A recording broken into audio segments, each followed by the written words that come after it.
नमस्कार। आज की वीडियो में अपन कक्षा 7वीं के इंग्लिश के फर्स्ट चैप्टर 3 क्वेश्चंस के पार्ट 4 यानी चौथे भाग का अध्ययन करेंगे।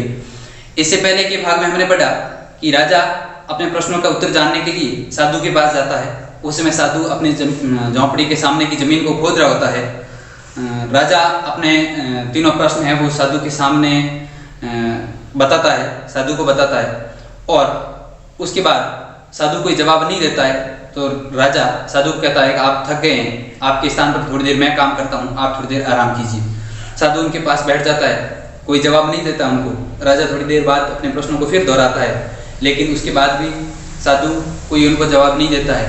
अंत में सूर्यास्त का समय हो जाता है और उस समय राजा थककर उनको कहता है कि मैं आपके पास 3 प्रश्नों का उत्तर जानने के लिए आया था, लेकिन आपने मुझे उत्तर कोई नहीं दिए। यदि आप नहीं देना चाहते थे पहले ही मुझे बताते तो मैं यहाँ से चला जाता। ऐसा कहकर राजा फिर रवाना होने लगता है। जैसे ही राजा रवाना होने लगता है तो साधु उनको कहता है हेयर का संबंध नहीं, यहाँ ये कोई दौड़ रहा है, मतलब किसी के दौड़ने की आवाज़ आ रही होती है। अब उसके बाद दौड़कर कौन आता है, दौड़ने वाला क्यों दौड़कर आता है, उसको अपन इस आज के भाग में पढ़ेंगे। तो आइए अपन स्टार्ट करते हैं।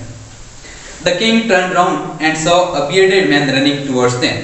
राजा जैसे ही जा रहा होता है, रवाना हो रहा होता है, जैसे ही साधु उनको कहता है कि यहाँ आइए कोई दौड़ता हुआ आ रहा है, तो राजा तुरंत वापस मुड़ता है और पीछे मुड़कर देखता है तो एक दाढ़ी वाला आदमी उनकी तरफ दौड़ते हुए आ रहा होता है। His hands were pressed against his stomach, और उसने अपने हाथ ऐसे पेट की तरफ दबा कर रखे हुए थे। From which blood was flowing, और जहाँ पर उसने हाथ दबाए हुए थे उसमें से खून बह रहा था।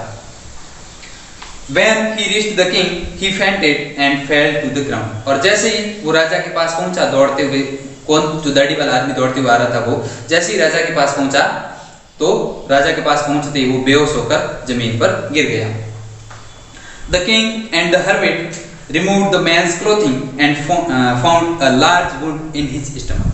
अब राजा और साधु मिलकर उस जो घायल आदमी होता है दौड़ते हुए आया, दौड़कर उनके पास जो आया था, उनके कपड़ों को खोलते हैं, कपड़ों को हटाते हैं और कपड़ों को हटाकर देखते हैं तो उनके पेट में एक बड़ा सा घाव होता है। The king washed and covered it with his handkerchief. राजा उस घाव को धोता है और अपने राजा के पास जो रुमाल होता है अपने रुमाल की सहायता से उसको कवर करता है, मतलब उनके ऊपर रखता है, उनको ढकता है। But the blood would not stop flowing. लेकिन रक्त का बहना बंद नहीं होता है क्योंकि खून घाव बड़ा था, इसलिए खून ज्यादा बह रहा था और रुमाल के रखने से खून बंद नहीं हुआ। The king redressed the wound until the last the bleeding stopped. अब राजा तब तक ऐसा करता रहा जब तक खून का बहना बंद नहीं हुआ, जब तक उनको राजा बार बार रुमाल को धोता घाव को और घाव को धोकर रुमाल को ऊपर बार बार रखता ढकता ऐसे करता रहा जब तक खून का बहना बंद नहीं हुआ। और जैसे ही खून का बहना बंद हुआ, the man felt better and asked for something to drink. खून का बहना बंद होते ही आदमी की जो बेहोशी थी उसने थोड़ा आराम में महसूस किया, थोड़ा होश आया उसको और उसने पीने के लिए कुछ मांगा कि मुझे पीने के लिए कुछ दीजिए। The king brought fresh water and gave it to him. राजा गया और राजा जाकर एक ताज़ा पानी लेके आया और ताज़ा पानी लाकर उस घायल आदमी को पीने के लिए दे दिया। By this time the sun had set and the air was cool. अब इस समय के दौरान जो सूर्य अस्त हो चुका था, क्योंकि राजा ने जब काम छोड़ा था उस समय सूर्यास्त का समय तो हो ही चुका था और वो घायल आदमी जब तक उनके पास आया, उन्होंने उस घाव से जो रक्त बह रहा था उसको बंद किया, तब तक सूर्यास्त हो चुका था और सूर्यास्त के समय जो ठंडी हवा बहती उस प्रकार की ठंडी हवा का चलना प्रारंभ हो चुका था। The king with the hermit's help carried the wounded man into the hut and laid him on the bed. अब राजा ने साधु की सहायता से जो घायल आदमी जो बाहर लेटा हुआ था, अब वो घायल था, अपने बेहोश होकर गिरा हुआ था, तो अपने आप तो वो अंदर आने से रहा, इसलिए उस घायल आदमी जो लेटा हुआ था बाहर उसको राजा साधु की सहायता से झोंपड़ी के अंदर लाते हैं और झोंपड़ी के अंदर लाकर जो बेड होता है उसके ऊपर उसको लिटा देते हैं, सुला देते हैं। The man closed his eyes and lay quiet. अब उस आदमी ने जैसे ही उसको अंदर लाकर सुलाया गया अपनी आंखें बंद कर ली और एक शांति से सो गया, बिल्कुल शांत होकर सो जाता है वो। The king tired by his walk and the work he had done. अब राजा ने भी दिन भर काम किया था, वो चल कर आया था, इसलिए राजा भी दिन भर के काम से और चलने से थक चुका था, इसलिए राजा को भी लगा कि अब मुझे भी सो जाना चाहिए। Lay down on the floor and slept through the night. अब राजा वहीं जो घायल आदमी को अंदर सुलाया था वहीं उनके पास फ्लोर मतलब फर्श पर या आंगन पर ही लेट जाता है और सारी रात तक वो राजा वहीं सोया हुआ रहता है। When he awoke, it was several minutes before he could remember where he was or who the strange bearded man lying on the bed was. अब जैसे ही राजा सुबह के समय सारी रात सोया हुआ होता है, सुबह के समय जैसे ही वो जगता है, जगने से पहले उनके मन में वो याद कर रहा होता है कि अब राजा कहाँ सोया हुआ है, मतलब मैं सोया हुआ कहाँ पर हूँ और मेरे पास में जो सोया हुआ है जो स्ट्रेंज मैन मतलब जो अपरिचित आदमी अजनबी जो है वो कौन है, इसके बारे में मन में वो विचार कर रहा होता है, उसको वो याद कर रहा होता है। तभी राजा ये जो मन में विचार कर ही होता है तभी उनको एक आवाज़ सुनाई देती है और वो आवाज़ होती है फॉरगिव मी, मुझे क्षमा कर दीजिए, मुझे माफ़ कर दीजिए। यह आवाज़ राजा को सुनाई देती है।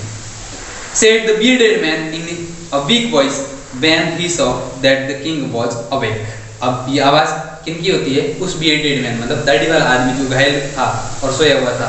जैसे ही उसको लगा सुबह कि राजा जगा हुआ है, राजा को जगे हुए देखकर वो कहता है कि मुझे क्षमा कर दीजिए, मुझे माफ कर दीजिए। I do not know you and have nothing to forgive you for, said the king. राजा उनको कहता है कि मैं तो आपको जानता ही नहीं हूँ, आप हो कौन? आप तो अपरिचित हो, अजनबी हो, मैं पहचानता नहीं हूँ, तो क्या माफ करना है, किसको माफ करना है, मुझे तो पता ही नहीं है, तो माफ करने की कुछ है ही नहीं, इसलिए क्या क्षमा करना है। अब इसके बाद वो जो दाढ़ी वाला आदमी होता है, घायल आदमी होता है, वो अपना परिचय राजा को किस प्रकार देता है, वो कौन होता है, आगे क्या होता है, इसको अपन आगे की वीडियो में पढ़ेंगे। आज अपन इतना ही पढ़ेंगे। अब आज हमने जो पढ़ा है उसकी जो डिफिकल्ट मीनिंग है, जो कठिन शब्दार्थ है, उनको अपन एक बार देख लेते हैं। आप इन मीनिंग्स को अपनी कॉपी में करेंगे। बियर्डेड मैन, बियर्डेड मैन का अर्थ है दाढ़ी वाला आदमी। बियर्ड का अर्थ होता है दाढ़ी और बियर्डेड मैन का अर्थ हो गया दाढ़ी वाला आदमी। टुवर्ड्स, टुवर्ड्स का अर्थ है की तरफ। प्रेस्ड, प्रेस्ड का अर्थ है दबाया हुआ। स्टमक, स्टमक का अर्थ है पेट। ब्लड, ब्लड का अर्थ है रक्त या खून। फ्लोविंग, फ्लोविंग का अर्थ है बह रहा। फेंटेड, फेंटेड का अर्थ है बेहोश हो गया। फेंट का अर्थ है बेहोश होना और फेंटेड सेकंड फॉर्म बेहोश हो गया। रिमूव, रिमूव का अर्थ है हटाया। रिमूव का अर्थ है हटाना और सेकंड फॉर्म रिमूव तो अर्थ हो गया हटा, हटाया।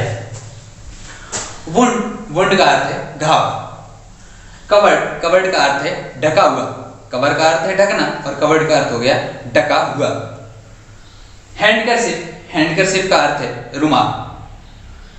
ब्लीडिंग, ब्लीडिंग का अर्थ है रक्त का बहना।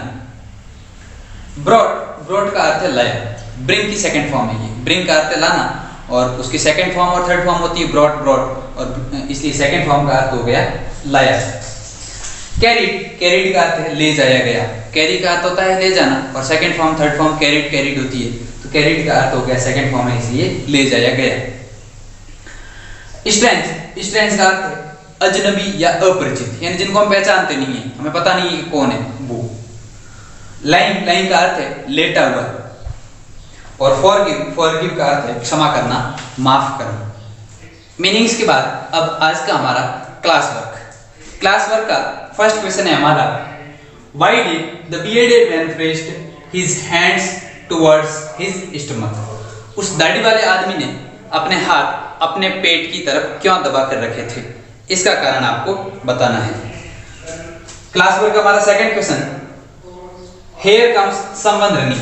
यहाँ आओ, कोई दौड़ रहा है। Who has been referred to in this sentence? ये वाक्य किसके लिए प्रयुक्त हुआ है, मतलब इसमें जो someone शब्द है कि कोई दौड़ रहा है तो कोई किसके लिए कहा गया है, ये आपको बताना है कि इस वाक्य, ये वाक्य किसके लिए प्रयोग में आया हुआ है। उसके बाद हमारा होमवर्क। होमवर्क का हमारा क्वेश्चन है, how did the king and the hermit help the wounded man? मतलब राजा और साधु ने मिलकर उस घायल आदमी की मदद किस प्रकार की, किस प्रकार वो मदद करते हैं, तब उनका रक्त वगैरह बहना बंद होता है, तो वो पूरी जो हेल्प किस प्रकार करते हैं वो सारा आपको इस क्वेश्चन के आंसर में लिखना है। अब इसी के साथ आज की अपनी ये क्लास यहीं समाप्त होती है। कल इसके अगले भाग में अपन इससे आगे का पाठ पढ़ेंगे। तब तक के लिए धन्यवाद।